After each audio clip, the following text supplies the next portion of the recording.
In this week's Parshas Bamidbar, Kadosh Baruch Hu instructs Moshe Rabbeinu and Aharon to take a census of all the male members of Klal Yisrael above the age of 20. And once the census is taken, they're instructed as to where all of those individual members of Klal Yisrael shall encamp. Yehuda, Yisachar, and Zevulun to the east, Ephraim, Menashe, Benjamin to the west, Dan, Naphtali, and Asher to the north, Reuven, Gad, and Shimon to the south. And with that arrangement of all of them pitched around the greater area of the Mishkan, of the tabernacle, they would actually move forward in the Midbar, making their way ultimately to Eretz Yisrael. With one exception, the Shevet of Levi was not counted from the age of 20 and above, but rather from the age of 30 days and above. And their specific purpose was not to be pitched north or south or east or west, but rather, the Atah and you have Kedes HaLeviim al Mishkan HaEdus, appoint the Leviim over the tabernacle, over the Mishkan of Edus of testimony, the Akol Kelav, and appoint them over all of the accoutrements, all of the vessels.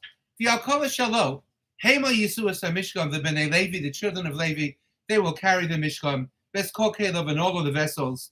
They will take apart the Mishkan when it needs to move forward in the desert. They will reassemble it when the cloud of HaKadosh Baruch Hu above the Mishkan will have stopped. And as all of us know, they will minister to HaKadosh Baruch Hu on behalf of the children of Israel within the Mishkan itself. Oh, and yes, where will they encamp? Not to the east, the south, the west, and the north, so much as around the Mishkan, serving as a buffer, as it were, between the balance of the Jewish people and the Mishkan and the tabernacle itself. V'saviv laMishkan. Interestingly enough, Onkelos explains V'saviv laMishkan, which means around the Mishkan. He translates it as meaning Uschar schar leMishkan yishrun. They won't simply be encamped surrounding the Mishkan, but around and around and around. Similar to Targum Yonasan ben Uziel, who says, V'chazar chazar, around and around and around the Mishkan.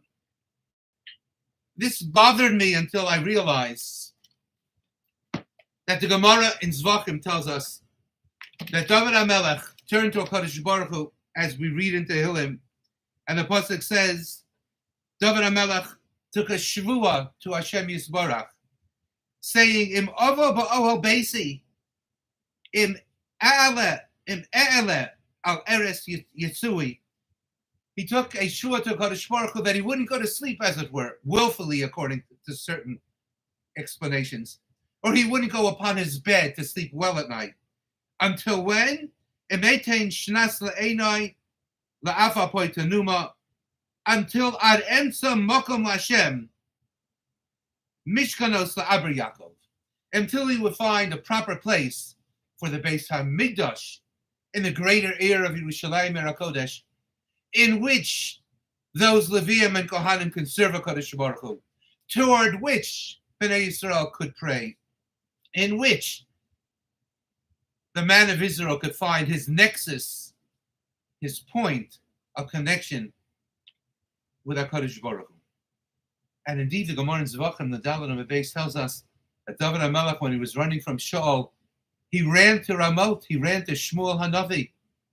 And Shmuel HaNavi and David HaMelech stayed up at night continuously for numerous nights, pouring through the possibilities of where in Yerushalayim HaKodesh the Beis HaMikdash, ultimately in the area owned by Rav Nahayavusi, could be found, could be purchased, and could be erected. I thought to myself, Shmuel HaNavi and David HaMelech were pondering where it would be befitting for the Beis HaMikdash to be erected, where the Kodesh HaKadoshim, the Holy of Holies, should be found. Was it to be in the area of Binyamin, the Chelek, the portion of Binyamin, or in Yehuda, or both, as it were, in between, as it in fact is? And when they were trying to figure out where it should be, they were considering so many different places and angles and altitudes and they're going around. They were going around and around and around. Schar, Chazar, v'Chazar, until they decided exactly where the Beis HaMikdash should in fact be stationed.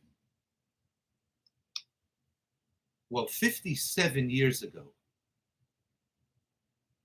during that 67-day war, the Melchemet Sheshet HaYomim, when the greatest heroes of Klal Yisrael marched forward with endless determination to secure the area known as Har HaBayis, the Temple Mount, and restore that place of the Beis HaMikdash to our domain and to our governance.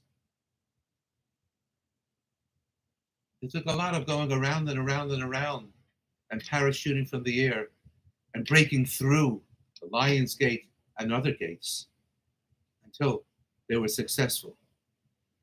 And 57 years ago, HaKadosh Baruch Hu restored Yerushalayim Ira Kodesh and the Makom HaMikdash, that place surrounded by the Leviim, to Klal Yisrael, to us. What a day! What a day of rejoicing, of praising HaKadosh Baruch Hu, of Hallel to Hashem Yisbarach. And isn't it interesting that in fact, the day upon which HaKadosh Baruch Hu gave us back Yerushalayim Ira Kodesh was Chav Ches Iyar, the very day of the Yortzeit of Shmuel HaNavi. Shmuel HaNavi, Shmuel HaLevi, the greatest Navi since Moshe Rabbeinu. Shmuel was a Levi, encircling, charged with, encircling and encircling and encircling the potential place that would ultimately be chosen as the seat of HaKadosh Baruch Hu upon Har HaBayis. Enjoy the day, Chav Ches Iyar. Link it to the Parsha, Soviv La Mishkan, and understand that nothing happens by chance, but everything happens by gift to us by Hashem Yisbarach. Have a wonderful day and a wonderful Shabbos.